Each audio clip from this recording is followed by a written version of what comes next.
This is my 2023 BMW M4 competition that I bought from Copart, which we all know was set on fire. Let me give you a recap on all the work that I've done on the car up until today's video. I stripped the full shell of the car, removing all of the interior and all of the chassis damage. I bought a donor car, which gave me a lot of the parts that I needed. And with help from Connor and Andy, we installed 2 new chassis legs and strut towers.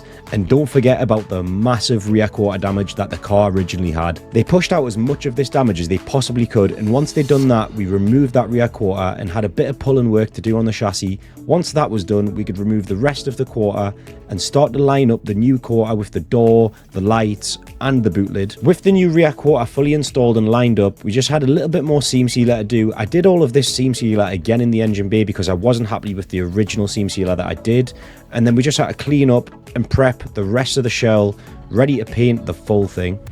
Wow, so this is the M4 with the first base coat of the colour on it.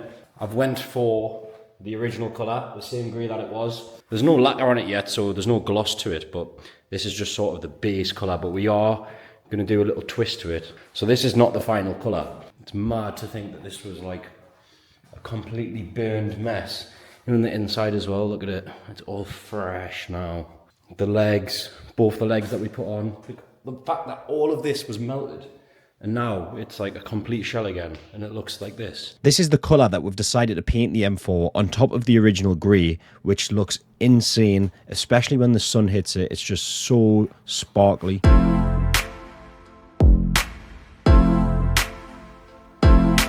Right now I'm just in the process of stripping down both of the doors for the M4. So I'm just stripping them down because obviously we need to paint all the insides of the doors.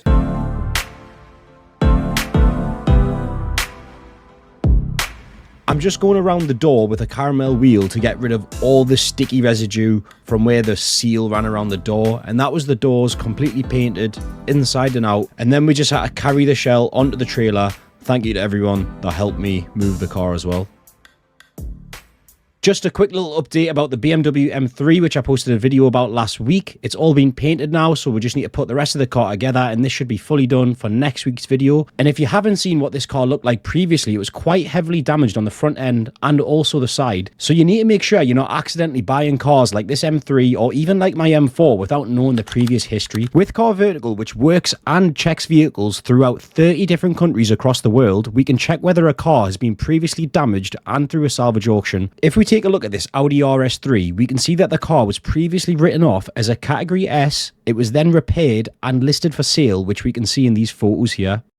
Car Vertical will also check for any financial issues, for example, whether there is any outstanding finance on the car, mileage issues and tampering, whether the car has been previously stolen, and much more. So make sure you use Car Vertical on the next car that you purchase, or even on the current car you own, as you never know what history it could be hiding.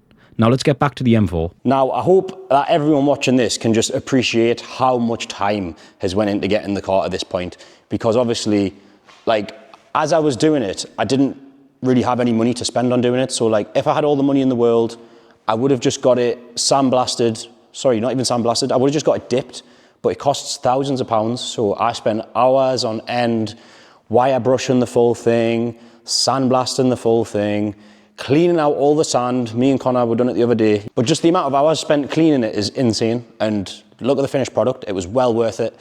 And obviously all the seam sealer, what we done is we spent, well, Connor more than me, Connor spent a lot of time trying to get this perfect. So all of the little edges, he went over and over and over in it, making sure it's all smooth. So like, if you look at the finish, it looks really good. I'd say it looks better than it does from the factory. Because on a factory car as well, you don't get all this painted. Like, they won't paint the chassis legs in here. The paint is nowhere near as good as this on a factory car. And I've seam sealed in more places than they do from factory. And I'm gonna underseal it, we're gonna wax oil it. It's gonna be very, very well protected. It's gonna last a very long time, and I'm really happy with it. The paint just looks insane. I couldn't be happier. But let's waste no time. First things first, we hung both of the doors onto the car, mainly just to see what the colour looked like. Now you can see Connor undersealing the full chassis, all the little nooks and crannies, all of the arches, every single inch of the underside of the car. We really did go the extra mile with this. I just thought, why not underseal it when I've got the chance, and it'll just last so much longer having this underseal. So now that's done, we just need to wax oil all the cavities.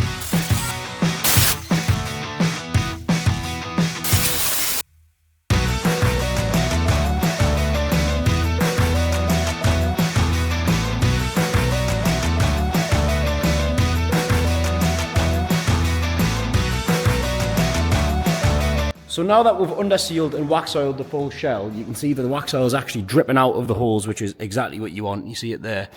I'm just going to go around and clean off all the surfaces, just where the wax oil's on the paint. I'm going to clean it off. And then what I need to do is, you see every little hole here, we need to bung all of these holes. So yeah, I'm just going to clean the rest of the shell up, and then I'm going to fill all the holes with these little bungs. They go in all the little holes, and then as soon as I've done all of that, and start putting all of the fuel lines on, the power lines underneath the car, the sound deadening, and then once I put those on, the wiring loom can go in. Now I'm back underneath the car. There's a main power wire which runs from the battery in the boot to your engine bay, so I had to install that, and then the fuel lines had to go in, so I'm just making sure they're all in the right place. They run from the back of the car, obviously where your fuel tank is, all the way up into the engine bay, and then I'm just installing all the sound deadening back into the rear quarters and all the other little carpet pieces which sit inside the car and also in the engine bay, and then I can install the rest of the brake lines. The biggest piece of the puzzle, this is probably the biggest step in rebuilding the car. Like, this is the biggest part to go back in, and probably the hardest thing to get, the wiring loom. So I'm just going to get this chucked in now, put it all into the right places, and just try and figure it out. There was this sound deadening panel to go across the firewall.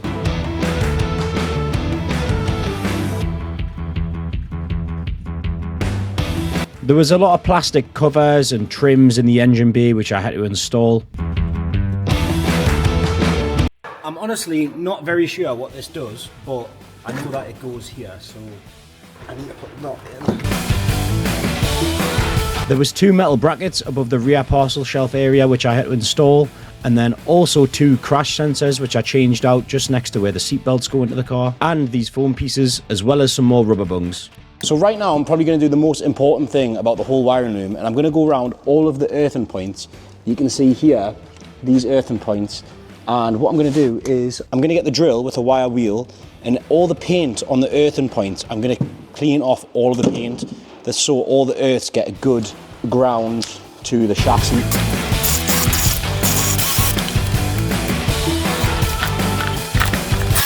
I was just a bit confused for a second because I've got this wire here and I can't figure out where it goes, but then I've just looked behind me and there's this wire on this side, and I was like, oh, that's for the speaker for the rear door card. Because this wire is sort of coming across the back parcel shelf. So I was just a bit confused, I didn't recognise where it went. But obviously by looking at that side, I figured out that one goes on that side. You would think, how can you get confused by such a little thing when there's so many wires in here? But I mean, I've recognised where everything else goes. It was just that one wire that was throwing me off a bit. So this should clip in. I'm gonna guess it goes in this hole here. And then it will go in that hole there, and then the rest of it just clips on the door card.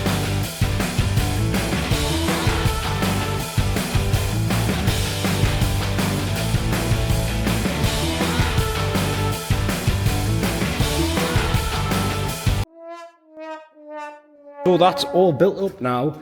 There's a couple places where it needs to bolt into in the car. There's a bolt which goes through here on the engine bay, and there's also another one somewhere.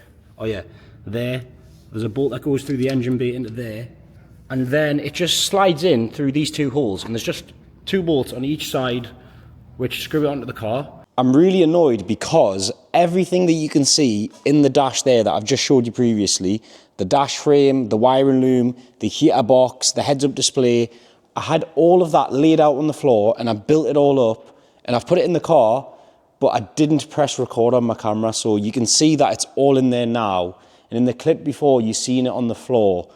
But yeah, I didn't press record when I assembled it all together. It's just 4 different things. Obviously, there's the dash frame, which is this metal piece.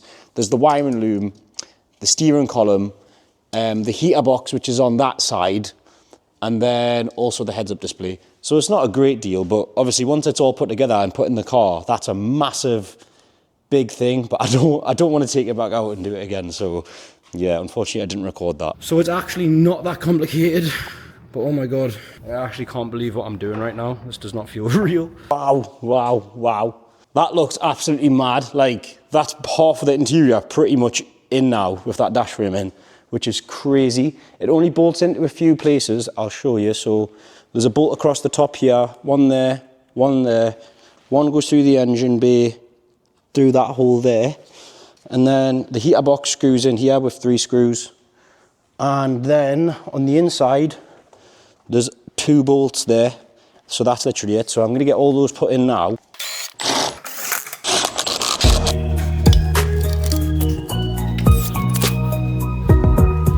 Now I have these 2 seatbelt buckles to go in on the rear. Now that those seatbelts are in, I just need to put this bit of sound deadening over the rear seat bench as well. Right, now I can put the back section of the carpet in too. So I'm going to do that.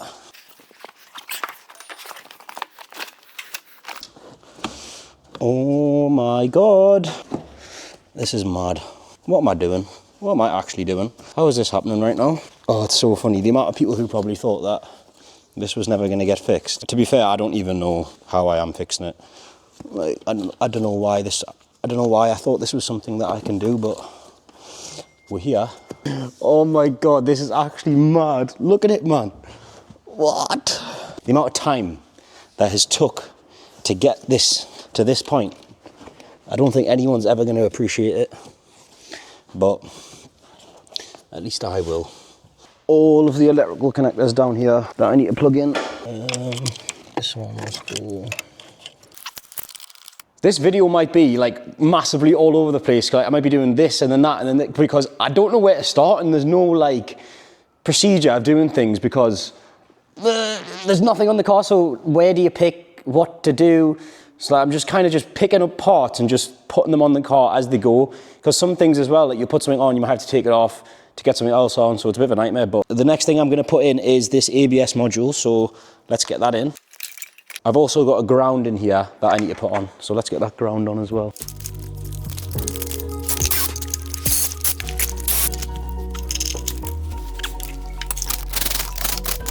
Now I need to connect up all of the brake lines.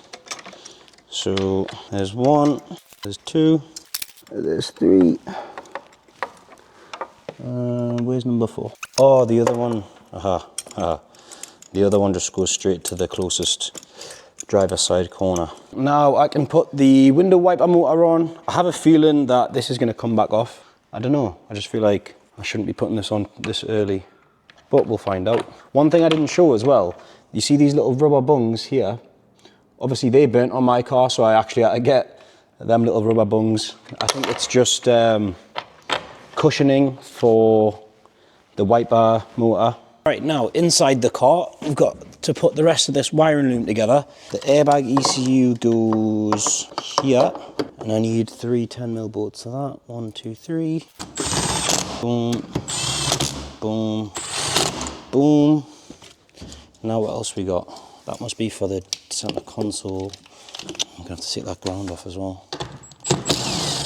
The amount of things I'm having to take off and put back on because I've got things like on top of each other, or the wiring loom was a nightmare because it was all tangled. So I had a right nightmare with that. Boom, boom, boom. We're getting there, we're getting there, we're getting there. Well, this is how it should have been all along. Sat inside my M4. We're getting there.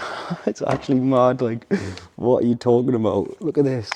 Honestly, it's a bit of a funny one because as excited as I want to be, and like as excited as I have been to put it together, that's why this video might be a bit jumbled and I've not been like recording many talking videos and stuff, because I'm just a bit like overwhelmed and a bit stressed. There's so many things I've got to get right and I don't want to mess anything up, so I've just been kind of focusing more on getting everything right rather than taking videos, but I've still been trying to record it, and I'm just so paranoid about this car. Like the fact that I'm actually putting it together now, it's making me very paranoid. So we just need to do the rear subframe, we need to do the fuel tank, but I can't do them because I'm on my own. I need a hand lifting them up.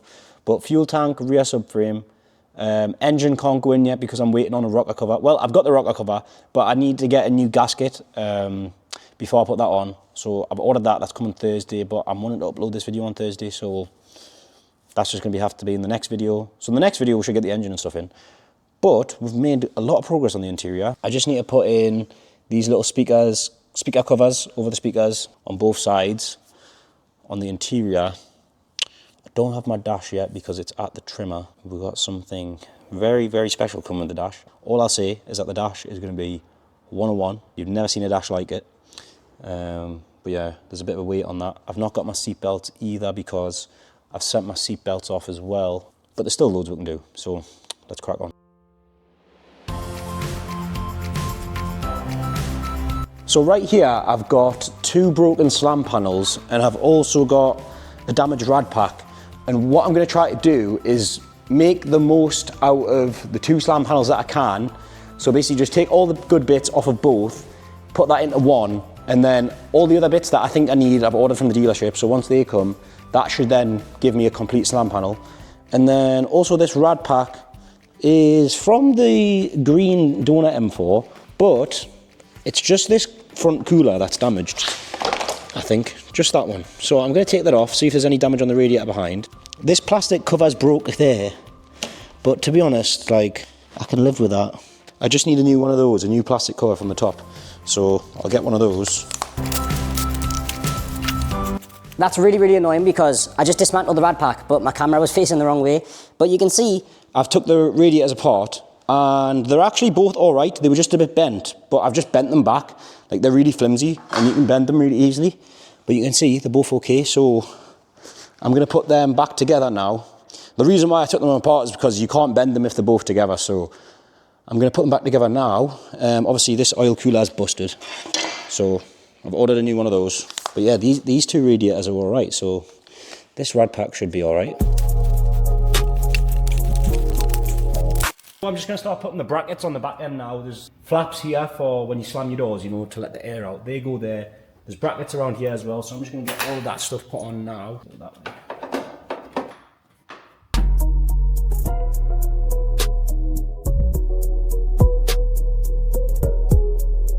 I'm really happy with this because obviously this is the quarter that we replaced. But you can see that the bracket is sat absolutely perfectly to the quarter. And obviously it's went in all the bolt holes. So that's a great bonus. I'm just going to get the rest of this wiring loom plumbed in on the back end now. If you can see these little remnants of the wiring loom, like the clips, I've done this on purpose. So my wiring loom I ripped out like that because then I knew if I seen a white one, then on the new loom there's going to be the same clip. So I knew, like, if I leave the clips in the holes, it'll make it easier when I put the wiring loom back in, because for one, it makes you spot the holes a lot easier, and for two, like when there's a couple here, you know that this one goes there, like that one. Oh, no way, I forgot to put this in on this side. You have to take this bracket all back down.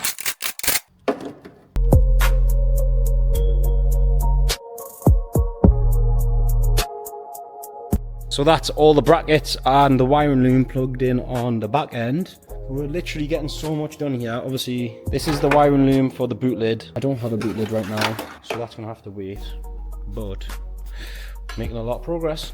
Lot of progress. The engine honestly can go in, but I'll show you the rocker cover. I've got a new one here.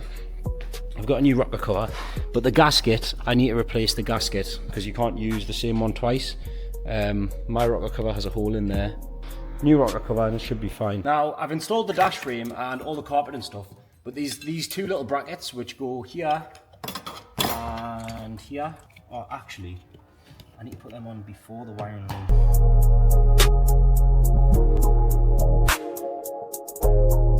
Alright boys and girls, that is pretty much it for this video. I think I might do a little bit more, but we've done a serious amount of work in this video. The only thing I'm missing from the engine bay is this little sound insulation piece. I can't say that. Sound insulation piece. Sound insulation piece. I don't think anything else needs to go here. I've just had the sound insulation piece delivered, so we can put that on now, and that is going to complete the engine bay. That's going to go there, and I think that is the last thing to put on. I also need to screw this thing in, but I mean, that's not a great big deal. There is a couple of things that I need as well. This, this is a water duct, so obviously the water that runs across your scuttle panel goes down this hole, and then it goes down that hole at the bottom, and then that runs down onto the floor. I've got that for that side, but I'm missing the one for the other side, so I've ordered that from the dealership. Also on the interior of the car, you can see this air duct here, which goes under the floor, if you remember before I put the carpets in. I'm just missing that little outlet piece on that side, so I've ordered one of those as well. All of these inserts for the trim which goes around the door I don't have, so I've ordered those. Obviously they all burned. And also the little inserts in the arch liner, that's where the arch liner bolts go through. So every square that you can see, so up there, there, there's a little plastic trim which pops in there, and that's what your screws into. So I've ordered those as well. But for the engine bay now, everything's in. So that sound insulation piece I'm going to put in now. But then that's everything in the engine bay ready for the engine to go in, which is pretty crazy, if I do say so myself. All right, that looks much better now with that piece on there. It's all very well insulated. The only other thing I was considering doing was, you see all this heat shield in here? I was thinking about putting it across this chassis leg as well, just to add some extra. But I don't think I'm going to bother, to be honest. It doesn't need it over there, because this is the side of the engine with the turbos, so that's why it's there anyway. That side doesn't get very hot, so I'm not going to bother. I feel like that's doing a bit too much. I do want to keep the car as OEM-ish as possible, so yeah. You see, even the littlest things like this, right? So what this is an emergency water drain. I only noticed when I was looking on Real OEM last night, I noticed it in the part diagrams, and I've got it spare from obviously my donor car. So this is, if the water gets overflowed, it'll pour out through this little flap, you see? And this just goes in this hole down there. Right now, I've just put the subframe in place, and I'm going to just try bolt it in, because obviously since I've done all the chassis work, I've never actually tried a good subframe on the car. So I guess right now we'll find out if everything lines up. I mean, I'm confident that it will, but we're better off doing a little double check. I mean, if it doesn't line up now, then we're just going to have to scrap the whole thing. I don't actually know what I would do. It will line up though. Oh, I can lift the car up just to make my life a bit easier. Actually, I'm going to have to put one in the back as well. Come on.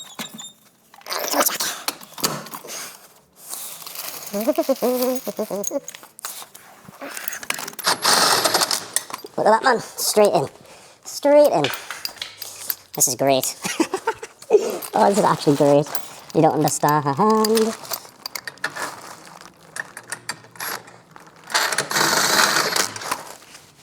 Oh, I can see that it all lines up. I can see.